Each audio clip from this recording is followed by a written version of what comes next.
አሁን ጾም ስለሆነ በብዛት ቬጂ ነው የምበላው። ይደክመኛል በጣም። ለምን ይመስልሻል የሚደክምሽ? ዲያቤቲክስ ከሆንሽ የተመጣጠነ ምግብ ስለማላገኝ። ኦኬ እሺ። አሁን ይኸውልሽ ዲያቤቲክስ ከሆንሽ ድካም ግዴታ ነው።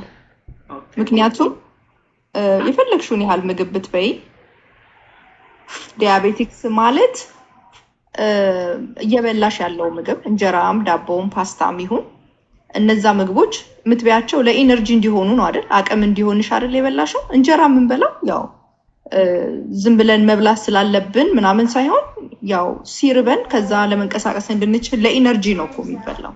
በቃ አንድ መኪና እንዲሄድ ነው ጋዝ የምንሞላው፣ ጋዝ የምንጨምርበት እንዳይቆም እንዲሄድ ነው። እኛም የምንበላው እንድንንቀሳቀስ ነው የምንበላው። ሶ እንድትንቀሳቀሽ እንጀራም፣ ዳቦም፣ ፓስታም የበላሽውን ነገር ስትበይ ያ የበላሽው ምግብ ወደ ግሉኮስ ተቀይሮ ከዛ ኢንሱሊን ያ የበላሽው ምግብ ወስዶ ለሴሎች የሚያከፋፍልልሽ ነው። ያ ሆርሞን ኢንሱሊን የሚባለው ሆርሞን ለሴሎች እንዲያከፋፍል ይመጣል ኢንሱሊን። ታይፕ 2 ዲያቤቲክስ ማለት ሴሎች ለኢንሱሊን ምላሽ መስጠት ሲያቅታቸው ማለት ነው። ምላሽ ካልሰጡ በራቸውን ከፍተው ኢነርጂውን ተቀብለው ካልተጠቀሙት ኢነርጂ የለም ሴሎች ላይ በቃ ማለት ነው። መኪናው ጋዙን ተጠቅሞ መሄድ አልቻለም ማለት ነው። ከዛ በኋላ ኢንሱሊን ሌላ ስራ አለው። ሌላ ያንን ግለሰብ ህይወት የማዳን ስራ ወደ ፋት ይቀይርና ቦርጭሽ ላይ ያስቀምጣል። ሰውነትሽ ወፍራም አይደለም አሁን? ወፍራም ነው? በፊት ወፍራም ነበርኩ። አሁን በጣም ኤክሰርሳይዝ እሰራለሁ። አሁን ሉዝ አድርጌያለሁ። ቢያንስ በ2 ወር 7 ፓውንድ ቀንሻለሁ። ኦኬ። አሁን ጾም ከገባ በኋላ ኖ፣ ከዛ በፊትም በቃ ወደ ቬጂ ገብቻለሁ። እንጀራና ዳቦ ጨርሶ አልበላም። ቬጂቴብል ብቻ ነው የምትበይው? ቬጂቴብል፣ ፊሽ፣ ቺክን ምን ጾም ሳይገባ ማለት ነው።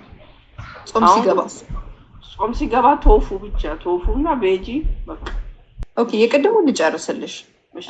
ሰውነትሽ ለኢነርጂ መጠቀም ያለበትን ምግብ መቀበል ካቃተው ኢንሱሊን ስቶር ያደርገዋል አልኩሽ። ስለዚህ ስቶር ማድረግ ሲጀምር ሰውነት ጌን እያደረገ እየጨመረ ይመጣል፣ ግን ሴሎች ጋር ኢነርጂ አይደርስም። ለዛ ነው ታይፕ 2 ዲያቤቲክስ ያለበት ሰው ምግብ ይበላል ይደክመዋል። ዳስ ሳይን፣ ትልቁ ሳይን አንዱ እየበላሽ ድካም መምጣቱ ነው ትልቁ ሳይን። የስኳር ችግሮችን በምግብ መፍታት መቻል አለብሽ እና ለመፍታት ስትሄጂ ደግሞ ያ እምቢ ያሉትን ሴሎች መቀበል ያቃቱትን ምግብ ታስወግጂውና ሌላ በቀላሉ ኢንሱሊን መጠቀም የሚችለውን የምግብ አይነቶች ትመርጫለሽ። ስለዚህ እነዚህ ፋት ጤናማ የሆኑ ፋቶች ናቸው ሁለተኛው የኢነርጂ ምንጭ። አሁን አንድ መኪና ወይ በጋዝ ይሄዳል ወይ በባትሪ ይሄዳል፣ ከሁለት አንዱ አይደለም። አንቺ ጋዙ እምቢ ካለ ሰውነትሽ ባትሪውን ስዊች ታደርጊያለሽ ማለት ነው። ሌላ የኢነርጂ ምንጭ ትጠቀሚያለሽ ፋቱን። አሁን ሁለተኛውን የኢነርጂ ምንጭ ማስወግደሽ አንደኛውንም ማስወግደሽ በምን ትንቀሳቀሻለሽ? ቬጂቴብል የኢነርጂ ምንጭ አይደለም። ፕሮቲን የኢነርጂ ምንጭ አይደለም። የኢነርጂ ምንጭ ፋት እና ግሉኮስ ናቸው። ከሁለት አንዱ ሰውነትሽ ያስፈልገዋል ማለት ነው። አንዱ መርጠሽ ጾም መሆን ሌላ ጉዳይ ነው፣ ግን ሰውነትሽ ፋንክሽኑ እንደዛ ነው። ኦኬ። አቮካዶና ኦሊቭ ኦይል ላይ እንትን አይለው?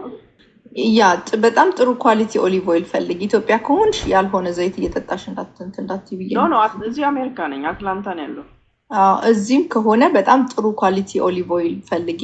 ኦሊቭ ኦይል በጣም አስቸጋሪ ስለሆነ ነው። አቮካዶ ጥሩ ነው፣ ኦሊቭ ኦይል ጥሩ ነው፣ የኮኮናት ቅቤም ጥሩ ነው። እንደዛ አይነት አርገሽ ግን በደንብ ላይክ ፋቱን እየፈራሽ እንዳይሆን በደንብ ሰውነትሽ ማግኘት ኢነርጂ ማግኘት እስከምትችይ ድረስ መሆን አለበት። በተለይ ኤክሰርሳይዝ ምሰሪ ከሆነ እየደከምሽ ትመጫለሽ። አሁን በጾሙ አሁን ይህን ሳምንት ደግሞ በጣም ያ ፕሮቲን ምን አይነት መጠቀም ይችላል? ይሄ ፕሮቲን ሼክ ምናምን ጥሩ ነው። ምናልባት ጾም እስከሚፈታ ድረስ ፕላንት ግን ስኳር ካለብሽ ስፓይክ ያደርጋል ፕሮቲን ሼክ። እንደዚህ ኢሚዲየትሊ ብለድ ስትሪም ውስጥ የሚገቡ ነገሮች ስፓይክ ያደርጉብሻል። ተልባ ምናምን ጥሩ ያለሽ? ተልባ ምናምን ጥሩ ነው። እሺ እኔ እናት እግዚአብሔር ይስጥልን፣ ተባረኪ፣ እናመሰግናለን። ለነገሩ አሁን የተጠየቁ ጥያቄዎች አብዛኛው ተመሳሳይ ጥያቄ ነው ከይቅርታ ጋር ግን የኔ ትንሽ ለየት ስለሚል ነው እንጂ ስለ ምግቦቹ ተመሳሳይ ነው። ለእኔ አንደኛው ነው ያለ 18 ዓመት ከኔ ጋር ቆይቷል። የካርቦሃይድሬት እንጀራው ምናምን ተውኩ ማለት ነው። አሁን እሱ ትቼ ምን አደረኩ? ግሪን ጁስ እየፈጨው ይሄ ስፒናቹ ምኑ እያረኩ ግሪን አፕል ደግሞ የተወሰነ እሱ እያረኩ ነው የምጠጣ ያለው። ተልባ ምናምን አብሽ ሁሉ አርጌ ነው ቂጣው የጋገርኩት ማለት ነው። እንደሱ እያረኩ በቬጅቴብል ነው የምበላውና እነዚህ የቅባት እህሎችስ ጉዳት ይኖራቸው ይሆን ወይ? እየበላሽ ያለው ነገር ትንሽ ኮንፊውዝድ አደረገኝ። የምበላው አሁን ቬጅቴብል የተለያዩ ቬጅቴብሎች እበላለሁ። ሱፕ አረጋለሁ። ጧት ደግሞ ይሄ እንዳልኩሽ ግሪን ጁሱ። እነዚህ የምታረጋቸው ነገሮች ጾም ስለገባብሽ ስጋ መብላት ስለማትችይ ነው እንደዛ እያረግሻለሽው? አዎ ጾምም ሆኖ ነው ጀምሬው ያለው እሱ። ጾምም ቢሆን ነው እንደዚህ የምታረጊው? ጾምም ባይሆን that's wrong አካሄድ ነው የምትይዣለሽው። ትንሽ ሐሳብሽን ለመያዝ ሞከርኩኝ።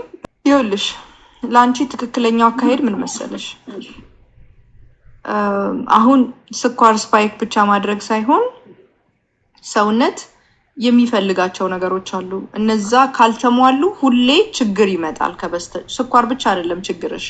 ሰውነት ፕሮቲን ይፈልጋል። ፕሮቲን ኤቭሪዴይ አሚኖ አሲድ ከውጭ ካልገባ ሰውነት በራሱ ከየትም አያመጣውም። ኤቭሪዴይ you need to provide ኤቭሪዴይ መስጠት መቻል አለብሽ። ኤቭሪዴይ ያላረግሽው ነገር ዴፊሽንሲ የሚባለውን ክሬት እያደረገ ይመጣል። ያንን ፕሮቲን ኦልዌይስ መብላት መቻል አለብሽ። ቢልዲንግ ብላክ ማለት ነው። ፕሮቲን ማለት ቢልድ የምንሰራበት ቢልድ የምንደረግበት ማለት ነው ፕሮቲኑ። ከዛ ውጪ ደግሞ የኢነርጂ ምንጭ የሚባል ነገር አለ። ኢነርጂ ምንጭ ደግሞ ያለ ኢነርጂ ምንጭ መንቀሳቀስ አንችልም። ያ ኢነርጂ ምንጭ ከሁለቱ ወይ ካርብ ነው የምትበይው ወይ ፋት ነው የምትበይው። ጤናማ የሆኑ ፋቶች ማለት ነው።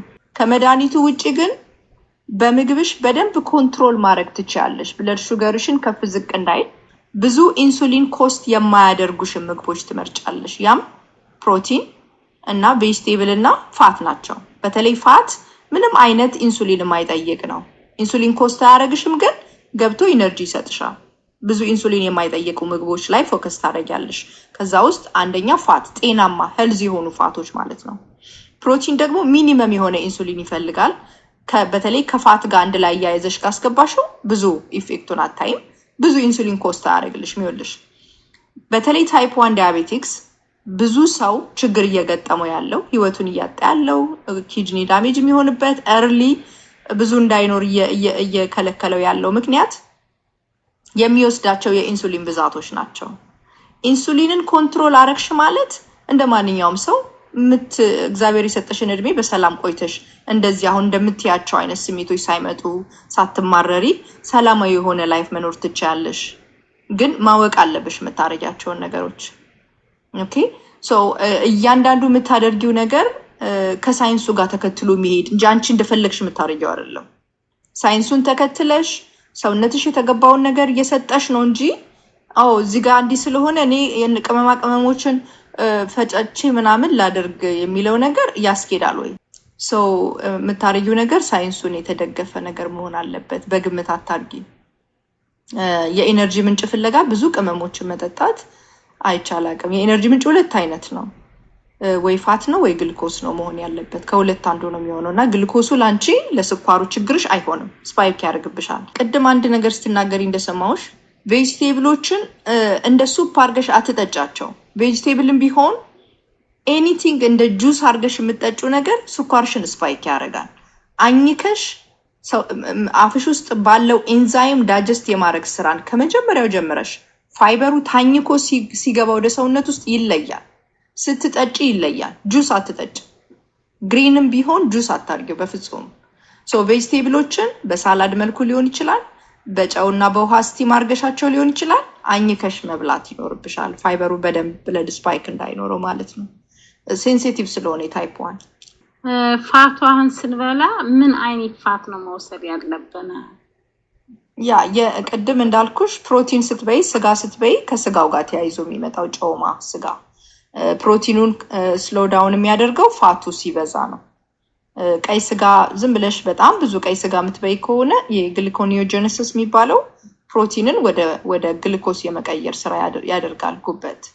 አሁን ዝም ብለን ብንጾም ዝም ብለሽ ፋስት ብታረጊ 7 ቀን 8 ቀን ምግብ ባትበይ ያንቺን ፕሮቲን ሰውነታችን ላይ ያለውን ፕሮቲን ታፋችን ጋር ያለው ኤኒ ፓርት ኦፍ ሰውነታችን ላይ ያለውን ፕሮቲን ዳይጀስት አድርጎ ወደ ግሉኮስ ይቀይራል። ኦር ደግሞ ስትረስ ውስጥ ስትገቢ ጭንቀት ሲይዝሽ ግሉኮስ ከየት ነው የሚያመጣው? ሰውነት የራስሽን ፕሮቲን ብሬክዳውን አድርጎ ወደ ግሉኮስ ይቀይራል። እንደዚህ አይነት ስራ ይሰራል። ስለዚህ ፕሮቲን ብቻውን ከገባ ወደ ግሉኮስ ይቀየርና ብለድሽን ስፓይክ ያደርግብሻል። ከፋት ጋር መግባት አለበት። ጮማ አብሮት መኖር አለበት። ሌላው ፋት እነዚህ ፋቲ ፊሾች አለ አይደል? ዋይልድ አላስካ ሳልመን፣ ሰርዲን ፋት ናቸው። እነሱ ይረዱሻል ማለት ነው። እሺ አመሰግናለሁ። እግዚአብሔር ይስጥ። ቴንክ